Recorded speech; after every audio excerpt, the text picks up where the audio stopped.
Shalimar station থেকে প্রায় 18 লক্ষ টাকা সহ এক ব্যক্তিকে আটক করে শালিমার জিআরপি। হ্যাঁ, ঠিকই শুনছেন, শালিমার জিআরপি হাওড়া শালিমার স্টেশন থেকে 18 লক্ষ টাকা সহ এক ব্যক্তিকে আটক করে।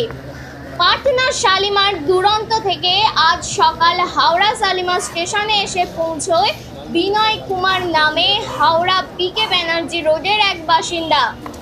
তার কাছ থেকে 17,94,000 টাকা উদ্ধার হয়। হ্যাঁ, ভেবে পাচ্ছেন, 17,94,000 টাকা উদ্ধার হয়।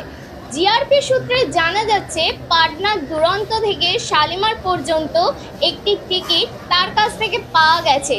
তাকে আজ সকালবেলায় শালিমার স্টেশনে 3 নম্বর প্ল্যাটফর্মের সন্দেহবশত দেখতে পাওয়া গিয়েছে। সেই দেখতে পাওয়া গিয়ে জিআরপি আধিকারিকরা তাকে জিজ্ঞাসাবাদ শুরু করেন। তার ব্যাগ খুলে দেখাতে বলা হলে সেই ব্যাগ থেকে পাওয়া যায় বিপুল পরিমাণে টাকা।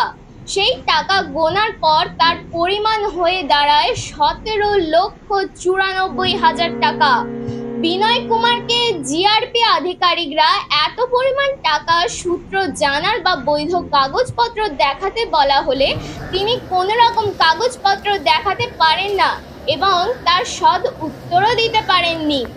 তাকে আটক করে শালিমার জিআরপি নিয়ে আসা হয় এবং তাকে তার এই ঘটনাটির তদন্ত নতুন করে শুরু করা হয়েছে।